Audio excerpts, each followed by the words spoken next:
और इस बार इन 8 विधानसभा सीटों में सर्वाधिक भांडेर में गहराएगा ये चुनाव, क्योंकि कांग्रेस के जो प्रत्याशी हैं वो भांडेर से विधायक हैं। ऐसा ही है ना, हाँ या ना बोलो।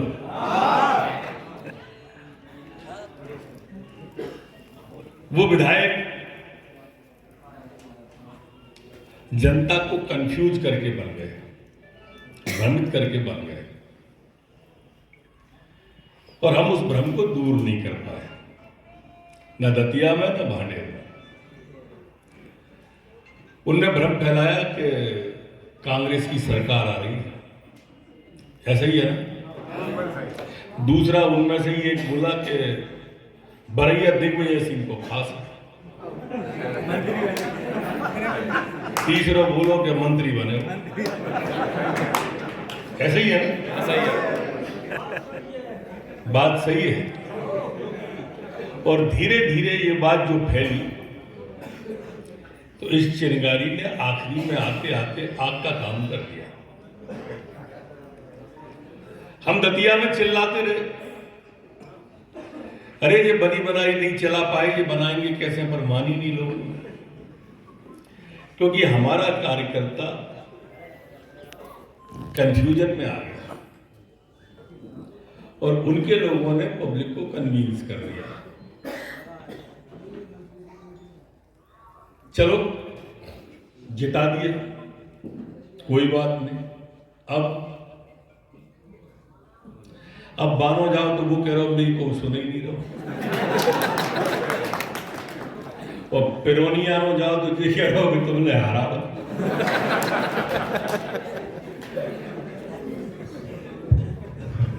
ऐसे ही है ना घनश्याम, मैं तो यही खड़ा हूं, वो तो आ ही नहीं रहा है।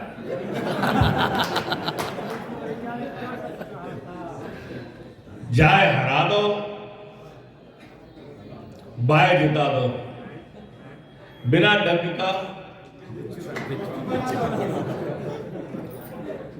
मैं आपको इसलिए ले जा रहा हूं इस दिशा में कि भांडेर में ये गलती दोबारा ना हो जाए, नहीं तो अपन कहीं के नहीं रहे, विधानसभा से भी जाए और लोकसभा से भी जाए।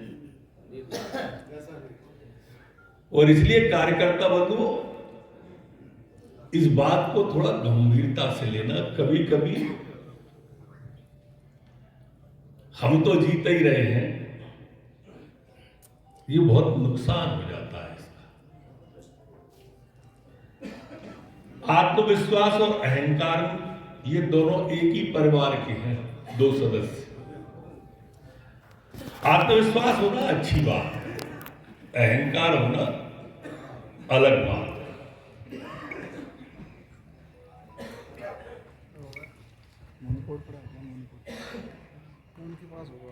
मैं अच्छा हूं, ये आत्मविश्वास कहलाता है, और मैं ही अच्छा हूं, ये अहंकार कहलाता है। शब्दों की थोड़ी सी जुगत में परिभाषा बदल जाती है। काफी अकेला हूं, अकेला ही काफी है। एक में निराशा का भाव है और एक आत्मविश्वास से भरा हुआ है।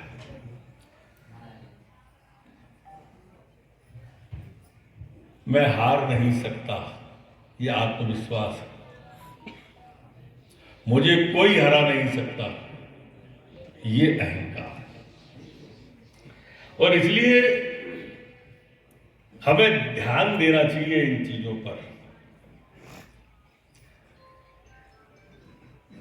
आत्मविश्वास कहता है कि मैं हर मुकाबले के लिए तैयार हूं। मोदी जी जैसा व्यक्तित्व है, और कांग्रेस के पास में राहुल गांधी है।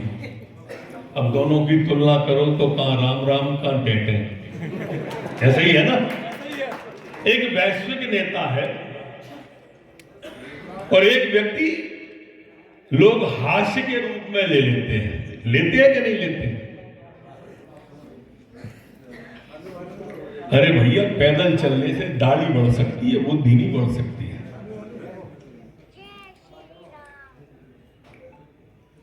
हमारे पास में हमारे नेता के द्वारा किए गए काम हैं जो आपकी जवान पर होना चाहिए, जवान पर। तो एक समस्या थी हिंदुस्तान के अंदर, आतंकवादी कहीं भी आके बम विस्फोट कर देते थे और हमारे सैकड़ों लोग मर जाते थे। कभी अक्षरधाम पे हमला होता था, कभी ताज पे बंबई में हमला होता था, किसी ट्रेन में विस्फोट हो जाता था। आतंकवादी पाकिस्तान से आते थे और हमारे सैनिकों के सिर काट के चले जाते थे।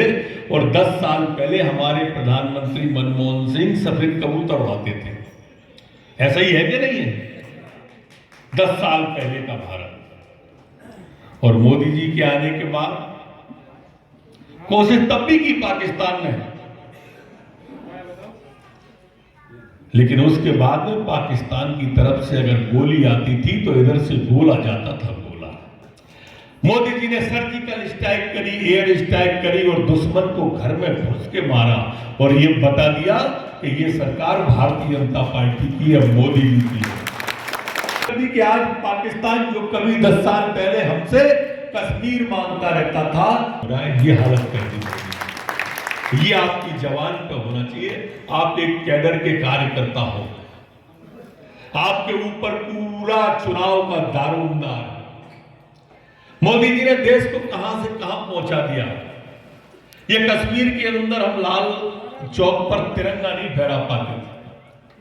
सीनियर कार्यकर्ता बैठे हैं मंच पे, अनेक इन सबको मालूम है कि हमारे मुरली मनोहर जोशी, MM जोशी ने तिरंगा यात्रा निकाली थी पूरे देश में और 26 जनवरी को गए थे तो रैली पहुंच नहीं पाई थी, इतना आतंकवादियों का भय था। लेकिन ये प्रधानमंत्री मोदी जी है कि कश्मीर की तो बात चली गया, चांद पे तिरंगा फहरा दिया, चांद पे। ये काम नरेंद्र भाई मोदी ने किया, भारत माता के माथे को विश्व में गौरवान्वित किया, भारत माता का मान बढ़ाया, पार्टी का सम्मान बढ़ाया, कार्यकर्ताओं का स्वाभिमान बढ़ाया और तिरंगे का मान भी पूरे विश्व के अंदर किया, तिरंगे का मान। और वो तिरंगे का मान देखना हो तो आप देख सकते हो रूस और यूक्रेन का युद्ध। यूक्रेन के युद्ध में जब हमारे देश के नौजवान बच्चे नौनिहाल यूक्रेन में जो पढ़ने गए थे वो फंस गए उस युद्ध में, और बच्चों के परिवार के लोगों ने मोदी जी से अपील करी तो उन्होंने कहा कि आप चिंता न करो। और दोनों देशों के प्रधानमंत्री को मोदी जी ने फोन किया कि मेरी बस उस पर तिरंगा लगा होगा, उसमें भारत के बच्चे बैठे होंगे, मतलब मोदी के बच्चे बैठे होंगे, गलती से किसी की सेना गोली नहीं चला दे मेरे बच्चों पे।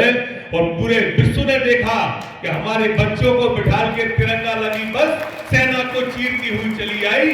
दोनों देशों की सेना की हिम्मत नहीं पड़ी कि गोली चला दे हमारे बच्चों पर। ये तिरंगे का सम्मान होता है, ये तिरंगे का सम्मान होता है, ये भारत माँ का मान होता है। मेरे मित्रों, ये काम किए।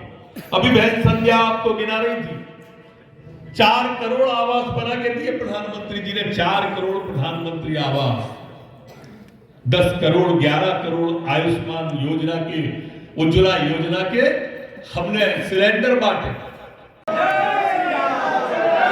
चलिए, बहुत बहुत धन्यवाद। अपने स्थान पर बैठे रहें।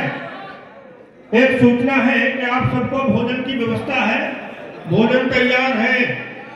और मैं जन्मदिन के शुभ अवसर पर आदरणीय घनश्याम तोरनिया पूर्व विधायक से अनुरोध करूंगा कि वो आप सबको आभार व्यक्त करें, उनका जन्मदिन है आज। आए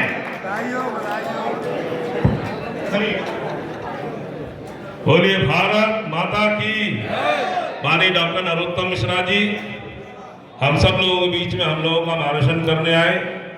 पूरे प्रदेश में उनके नेतृत्व में जो हमारे गृह मंत्री आदरणीय अमित शाह जी ने जो लक्ष्य रखा है कि कांग्रेस मुक्त भारत करना है, और उस कांग्रेस मुक्त भारत की श्रेणी में डॉक्टर साहब उसमें लगे हुए हैं।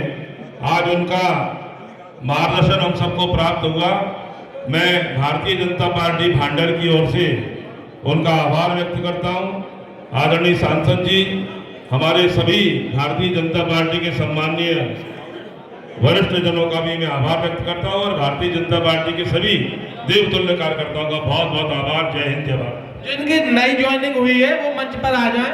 जो नई ज्वाइनिंग हुई है तो एक फोटो सेशन हो जाएगा सबका। आज भांडेर विधानसभा के मेरे सभी जिले के कार्यकर्ता भी हैं।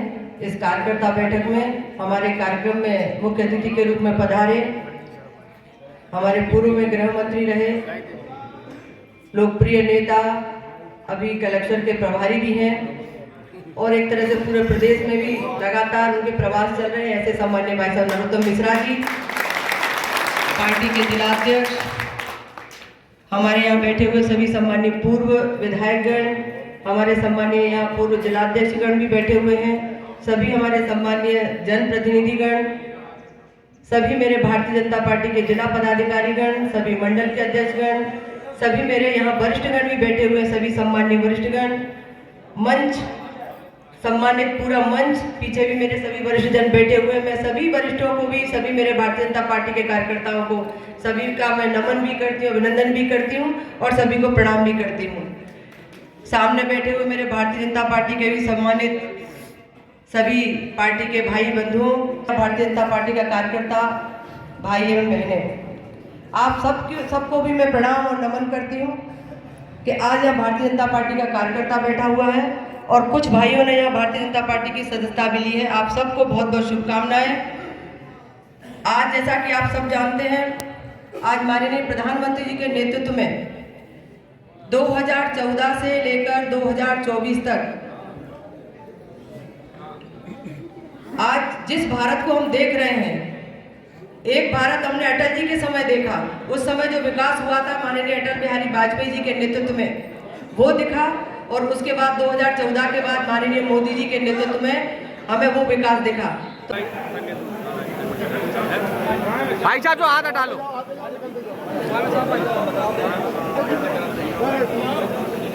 बेटू भाई ऐसे हो थोड़ा। ये सदस्यता का कार्यक्रम चल रहा है, ये मोदी का परिवार है, भाजपा का दरबार है, ये है भारत की सरकार, इसका आनंद लीजिए। और हमारी प्रत्याशी आपके बीच में आज पहली बार आई है, उसके लिए तमाम की तालियां बजाइए प्रत्याशी। और बैठे पवन शर्मा, बेटू सेंगर को लेकर और खुद इधर आ जाओ, चलो इनको ले जाओ और आ जाओ। और आप सबका बहुत बहुत भाजपा के लिए अभिवादन है, स्वागत। अब मैं अपने जिला अध्यक्ष भारतीय जनता पार्टी सुरेंद्र सिंह बुधौलिया से निवेदन करूंगा कि वो आए और अपना उद्बोधन शुरू करें। संबंध